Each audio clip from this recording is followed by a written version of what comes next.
지금 십계명 계속 살피고 있습니다. 오늘 본문은 조금 벗어나 있는 듯한 느낌이 있습니다만은 1, 2, 3계명 정리하려고 합니다. 여호와 신앙은 1, 2, 3계명에서 시작합니다. 여호와를 아는 것이 가장 선행되어야 됩니다. 안식일도 그 안식일을 주신 분이 누구냐를 모르면 그 안식일의 의미가 퇴색됩니다. 왜 안식일을 지켜야 되느냐? 그것은 하나님을 알고 난 뒤에 주어지는 숙제가 되는 것입니다. 하나님의 창조의 질서를 알고 난 뒤에 사람이 이 땅에 사는 동안 벗어나지 못하는 5가지 범주가 부모를 공경하는 것과 살인하지 않는 것, 간음하지 않는 것, 또 도적질하지 않는 것, 또 거짓 증언하지 않는 이 5가지의 범주가 주어지게 됩니다. 이것이 다 질서가 있는 것이지요. 그 중에 지금 하나님에 대한 이야기를 하고 있습니다. 사람이 하나님을 알 수 있는 방법, 그것을 계명으로 하나님께서 친히 우리에게 알려주셨습니다. 이 십계명은 하나님을 섬기는 방법도 되고 하나님에게 사랑을 받는 방법도 되고 하나님을 사랑하는 방법도 됩니다. 이런 특별한 기능이 이 십계명 가운데 있어요. 그래서 하나님께서 계시하신, 하나님께서 알려주신 방법으로 하나님을 알아야 된다. 내가 하나님을 경험했는데 내가 경험한 이 하나님이 십계명의 1, 2, 3계명과 다르면 내가 경험한 하나님이 성경이 말하는 하나님, 여호와 하나님은 아니라 이 말이에요. 종종 대화하다 보면 은혜를 입은 분들이 인생 가운데 역사하신 하나님의 큰 흔적들이 있습니다. 기적을 경험하기도 하고 하나님의 도우심으로 내가 살아나기도 하고 하나님의 역사하심으로 지금 은혜의 자리에 와 있기도 합니다.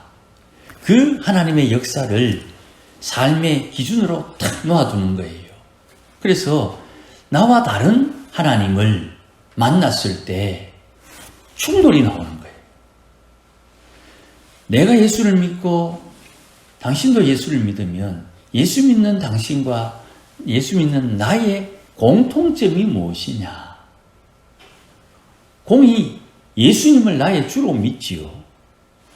예수님을 소개하는 성경을 하나님의 말씀으로 봤지요. 예수님께서 말씀하신 그 내용을 따라 하나님을 아버지라 부르고 모세와 비롯한 수많은 선지자들의 그 이야기를 하나님의 역사하심으로 믿지요. 그런데 내가 경험한 그 경험은 저 사람이 경험한 경험과 달라요. 그 경험을 가지고 나와 너의 하나님이 다르다. 고 말하는 것은 뭔가 불편한 거예요. 그러니 공통점을 찾아야 돼요. 공통 분모. 신앙을 가진 성도는 공통 분모에서 각자의 차이를 인정하는 거예요.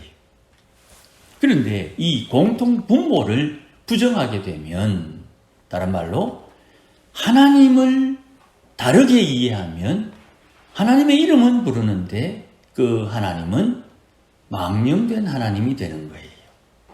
그래서 성경의 하나님은 끊임없이 근본, 창조의 하나님, 근본, 아브라함의 하나님, 근본, 모세를 통해서 율법을 주신 하나님, 근본, 다윗 왕을 통해서 성전을 우리에게 주신 하나님, 그 하나님을 시작으로 그 하나님이 예수님을 향해서 계속 초점을 맞추고 그를 지향하게 되는 것이에요. 여호와 하나님은 아브라함과 이삭과 야곱에게 약속하신 대로 애굽에서 종으로 살던 이스라엘을 약속의 땅으로 인도하신 분입니다. 노예에서 구원하신 방법은 인간의 상상을 초월하는 방법으로 구원하셨어요. 애굽에서 일어난 10가지 재앙, 홍해를 마른 땅처럼 걷는 기적, 그리고 시내 산에서 임재하신 하나님, 그 하나님으로부터 사람이 알아들을 수 있는 소리로 들은 주의 계명, 이런 것들이 하나님께서 행하신 엄청난 은혜요, 복이라는 것을 우리가 믿음으로 받는 것이에요. 그래서 요한복음 6장 29절 예수님 말씀하시는 것 중에 이런 말씀이 있습니다. 하나님께서 보내신 분을 믿는 것이 하나님의 일이다 그랬어요. 우리가 주의 일을 어찌하겠습니까? 내가 힘써 무언가를 하는 행함에 우리의 일은 초점이 맞추어져 있지요. 설거지를 해야 그 깨끗한 그릇에 밥을 담아 먹을 수 있죠. 설거지 일 해야지요. 그런데 하나님의 일은 하나님의 보내신 분을 믿는 것에 있는 거예요. 그 믿음이 하나님의 일을 하는 핵심이 되는 거예요. 그 믿음을 가지고 설거지를 하느냐, 믿음 없이 설거지를 하느냐에 따라서 상급이 달라지는 거예요. 하나님께서 보낸 모세를 통해서 하나님은 하나님의 이름을 주셨어요. 모세는 하나님께 받은 그 이름으로 이스라엘 백성들을 인도합니다. 여호와 이름이 일으키는 징조, 표적은 구름이 성막에 자리를 잡고 머물러 있어요. 여호와의 이름이 이 구름 가운데 불기둥을 부숴서 밤에도 이스라엘을 지켜주십니다.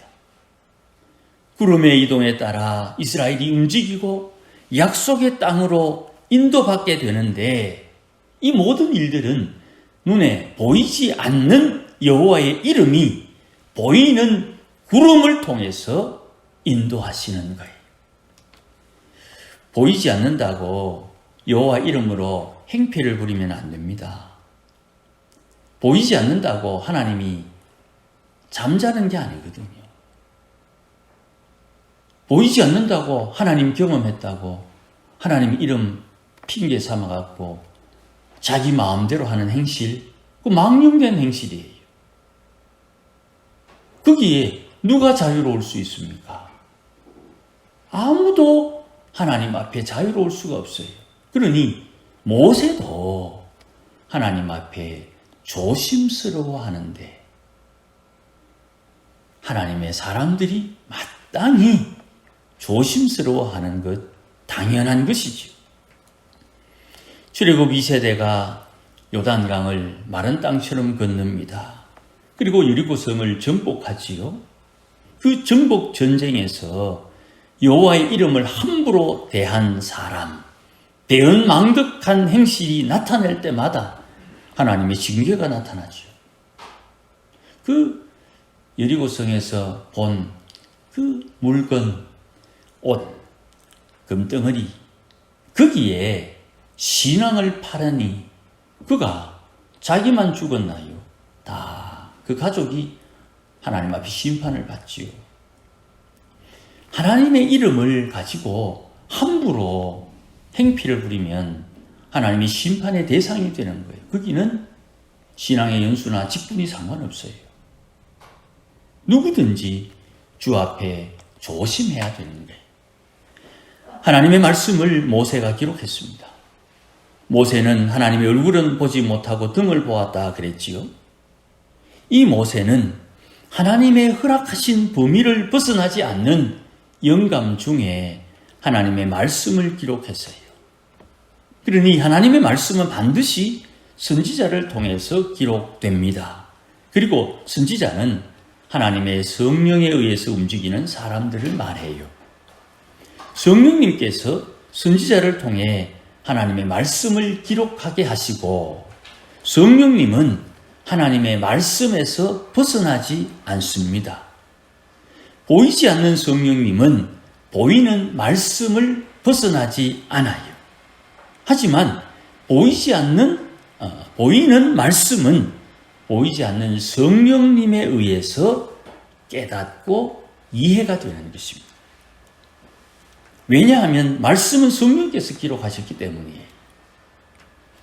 그러니 말씀과 성령의 관계를 이해하면서 신앙이 자라고 믿음이 자라면 성화되는 것이고, 말씀 속에서 운행하시는 성령님의 일하심을 몸으로 느낄 수가 있는 거예요.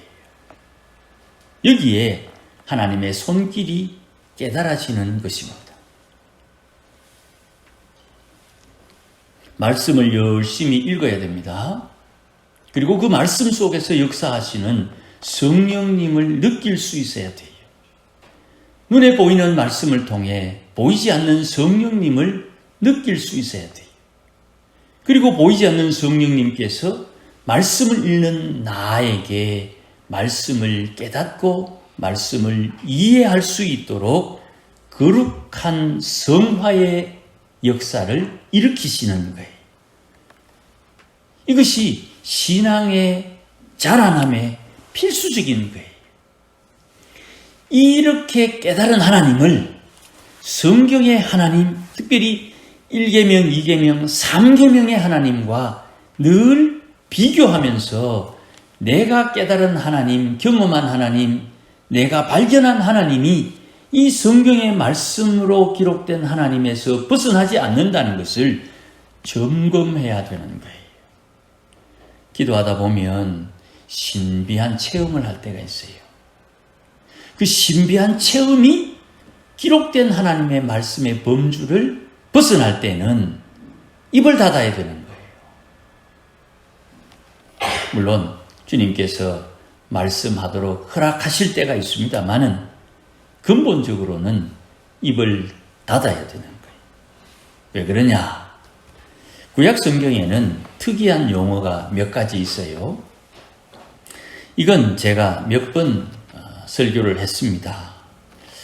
이 특이한 용어는 사람이 몸을 가지고 세상에 살아가기 때문에 반드시 겪는 일이고 신앙과 믿음이 자라는데 필수적인 과정이기 때문에 이 특별한 용어가 필요해요. 성화에 반드시 필요한 지식이 되기 때문에 이 용어를 좀 알아야 돼요. 그 용어는 첫 번째 지혜라는 말입니다. 잠언 9장 9절에 보면 이런 말씀이 있어요.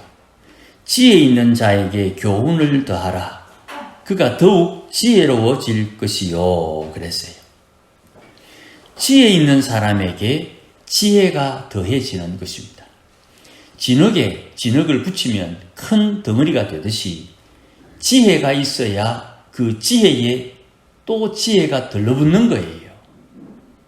이런 말씀이 로마서에도 나옵니다. 로마서 1장 17절에 보니까 복음에는 하나님의 의가 나타나서 믿음으로 믿음에 이르게 한다 그랬어요. 믿음에 믿음이 더해지는 거예요. 복음은 믿음으로 믿음에 이르게 하는 겁니다. 믿음이 있어야 믿음이 더해지는 거예요. 그럼 앞에 믿음, 처음 믿음과 뒤에 믿음이 더해져서 자란 믿음이 생기게 되는 거예요. 진흙에다가 진흙 붙여서 큰 덩어리 진흙 되는 것처럼 처음에 믿음이 있어야 그 다음에 믿음이 들러붙어 가지고 믿음이 자란다 이 말입니다. 처음 믿음은 하나님을 믿는, 예수님을 믿는 구원받는 믿음이고, 구원받은 믿음에 믿음이 더해져서 자란 믿음이 되는 겁니다. 거기에 붙는 더해주는 믿음, 이 믿음은 말씀 가운데 공급받는 믿음이에요. 자, 다시 돌아와서 지혜도 지혜가 더해져서 자라난 지혜가 되는 거예요. 그럼 처음 지혜가 있을 거 아닙니까? 처음 믿음이 더해져서 믿음이 자라듯이 처음 지혜에 지혜가 더해져서 지혜가 자라는데 이 처음 지혜는 어째 받노? 이거를 잠언 8장 12절에 나 지혜는 명철로 주소를 삼는다 그랬어요. 지혜를 받는 방법은 명철에 주소를 삼는 지혜를 찾는 것입니다. 명철, 밝을 명, 밝을 철, 밝은 생각, 깨끗한 생각, 온전한 생각, 바른 생각이에요. 명철, 우리 집 주소로 택배가 오듯이 명철한 사람이 지혜를 만나는 것입니다. 그럼 목사님, 명철은 또 뭐요? 명철은 잠언 9장 10절에 여호와를 경외하는 것이 지혜의 근본이 되고 거룩한 자를 아는 것이 명철이다 그랬어요. 거룩한 분을 아는 것이 명철이다. 거룩한 분을 알아야 밝은 생각이 만들어지는 거예요. 이걸 요한은 빛이 우리 마음에 비추었다 그랬어요. 하나님의 말씀이 거룩한 분을 깨닫게 하고 거룩한 분을 알므로 내 생각이 밝은 생각, 바른 생각이 되고 그 바른 생각 명철에 하나님의 지혜가 깃들게 되는 거예요. 집 처마 끝에 제비가 집을 짓고 제비가 깃들듯이 명철에 지혜가 깃들게 된다 이 말이에요. 생각이 발라야 돼요. 무슨 생각입니까? 하나님에 대한 이해, 하나님에 대한 계명이 우리 마음에 새겨져서 하나님 말씀하시기를 이건 악이다, 이건 선이다를 구별할 수 있는 명철, 밝은 생각이 하나님의 지혜를 맞아들인다 이 말씀입니다. 하나님께서 주신 이름에 따라 여호와 하나님을 아는 것이 바로 명철이고요. 하나님을 어떻게 압니까?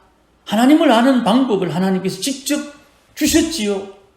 그게 바로 십계명, 하나님의 말씀이 지혜를 통해 여호와 경외하는 방법을 배우는 것입니다. 그래서 믿음의 조상 아브라함처럼 믿음을 가지도록 지혜는 여호와 경외하기를 배우게 하는 거예요. 잠언 8장 13절에 여호와를 경외하는 것은 악을 미워하는 것이다.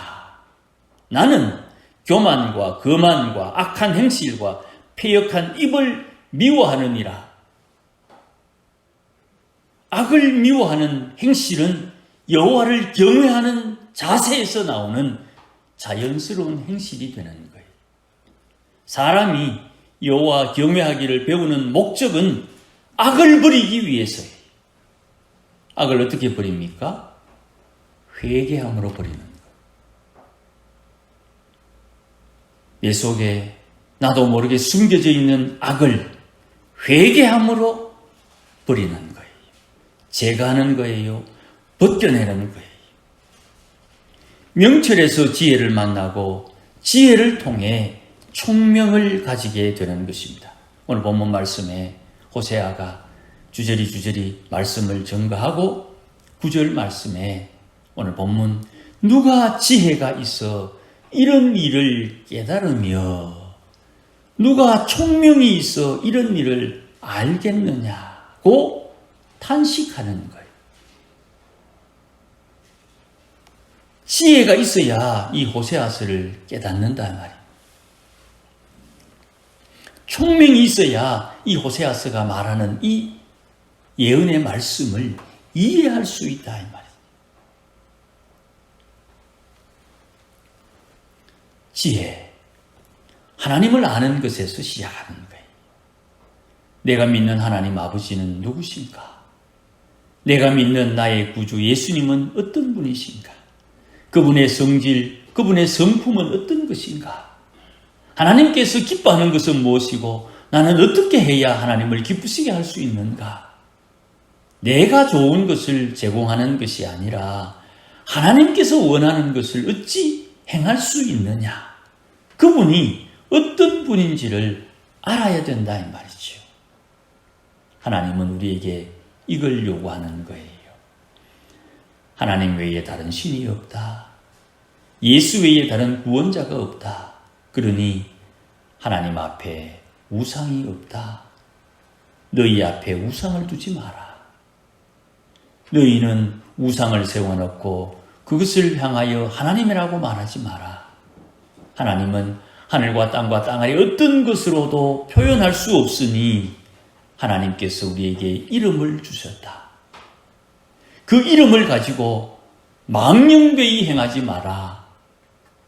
하나님의 이름 존귀하게 거룩하게 여기며 살아야 된다. 그 하나님은 성경의 하나님이세요. 그러니 우리가 신앙생활할 때 주의 이름을 부른다 하는 것은 이 계명을 주신 하나님을 사랑하고 섬기는 거예요. 예수님 말씀하십니다. 나를 사랑하는 자는 내 계명을 지키라 그랬어요. 주를 사랑하는 사랑의 고백은 주의 계명에 근거하는 것이에요. 그러니 하나님을 섬긴다 할 때에 내가 섬기는 하나님, 내가 예수님을 믿음으로 아버지라 부르는 그 하나님이 어떤 분인가, 누구신가 그것을 분명히 알아야만 되는 거예요. 이건 사명입니다. 알아야 되는 거예요. 난 그거 모른다. 안 돼요. 알아야 되는 거예요. 그래야 하나님께서 주실 약속, 하나님께서 약속하신 상급을 내가 헤아릴 수가 있는 것이에요. 오늘 본문 말씀 9절에 여호와의 도는 우리가 알고 있는 그 도도 되고 여호와의 길도 됩니다. 의인은 그 길로 다닌다. 죄인은 그 길에 걸려 넘어질 것이다. 요게 이사야서 35장에 비슷한 말씀이 한 구절이 있어요. 이사야 35장 8절에 거기에 대로가 있는데 그 길을 거룩한 길이라고 말할 것이다. 그 길은 깨끗하지 못한 자는 지나가지 못하고 오직 구속함을 입은 자들을 위하여 있는 대로가 있다. 우매한 행위는 그 길로 다니지 못할 것이다. 그랬어요. 하늘에 있는 황금길, 하늘에 있는 거룩한 길, 그 길은 구속함을 입은 자들을 위해서 준비해 두신 길이에요. 오늘 본문에 여호와의 도, 여호와의 길은 의인이 다니는 길이다. 그랬어요. 하나님을 아는 자들이 이 길을 가는 것입니다. 하나님을 배우는 자들이 이 길을 가는 거예요. 이 여호와의 도를 통해서 하나님을 배우고 하나님을 배운 이가 이 길에서 안식하며 이 길에서 공급하시는 하나님의 은혜와 복을 누리게 되는 것이에요. 그러니 하나님을 아는 지식은 말씀을 깨닫고 성령의 운행함으로 말씀을 배워서 성령의 지시함을 따르는 것이 신앙의 목적이 되는 것이에요. 말씀은 성령께서 기록하셨고 성령은 말씀을 벗어나지 않으니 말씀을 통해서 하나님의 성령의 지시하심을 따르는 온전한 성도가 되는 것, 이것이 우리 신앙이 자라는 방법이 되는 것이에요. 사랑하는 여러분, 우리가 같이 신앙을 가지고 하나님을 섬긴다 할 때에 우리의 공통점이 분명해야 되는 것입니다. 하나님의 계명이 우리 신앙의 기준이요. 그 계명에 순종함으로 말씀의 열매를 맺는 것입니다. 성령의 순종함으로 성령의 열매를 맺는 것이고 그 열매는 우리 마음에 맺히는 것이에요. 우리 마음에 맺힌 이 열매를 주님께서 달라 하실 때에 언제든지 공개할 수 있도록 주님 앞에 공개할 수 있도록 저장이 되어 있어야 되는 거예요. 그 내 삶의 열매를 통해 주님이 원하시면 그것을 공개함으로 하나님 앞에 받을 상급을 준비하고 바꾸는 것이에요. 그것은 불가능한 일임에도 불구하고 가능케 하시는 이유는 성령의 인도하심 때문입니다. 오늘도 예수 믿어 누구나 다 성령을 받은 성도들이니 오늘도 우리 안에 역사하시는 성령의 인도하심을 따라 하나님을 섬김으로 이 땅에 살고 있으나 하늘에 소망을 두고 산다는 고백처럼 하나님 앞에서 받을 상급 잘 준비하는 지혜로운 우리 온 교회 성도들이 되시기를 주의 이름으로 축복합니다. 기도하십시다. 주님 감사합니다. 하나님을 잘 알고 하나님을 배우고 또 하나님과 동행하면서 하나님이 어떤 분인지를 깨닫고 하나님과 함께하기를 소원합니다. 주님, 하나님 외에 다른 신이 없으니 하나님 앞에 우상을 두지 않고 주의 이름 거룩하게 여기며 하나님의 나라를 위해서 주님이 주시는 일용할 양식을 가지고 신앙과 믿음이 자라며 하나님 앞에 용서의 은혜를 누리며 하나님 예비하신 시험을 통하여 거룩하게 되며 하나님 경외하는 신앙인으로 자라나기를 소원하는 주의 백성들에게 오늘도 하늘의 은혜와 위로를 허락하여 주시고 주의 성령의 충만함으로 좋은 것을 취하며 버릴 것을 버리며 사는 믿음의 권속들 되게 하옵소서. 날마다 주님 깨우쳐 주시고 주님께서 인도하여 주시고 주님께서 역사하여 주시기를 원하오니 도와주시옵소서. 예수님의 이름으로 기도하옵나이다. 아멘. 이제는 우리 주 예수 그리스도의 크신 은혜와 하나님 아버지의 극진하신 사랑과 성령님의 충만하심과 위로하심과 복주심이 오늘도 하나님을 알고 하나님을 섬기며 지혜를 따라 하나님 기뻐하는 일을 행하며 오늘도 하나님의 역사하심에 동참하여 주와 동행하며 주의 일 감당하기를 소원하는 모든 믿음의 권속들 심령 위에 우리 교회 위에 이제로 영원토록 함께 계실지어다. 아멘.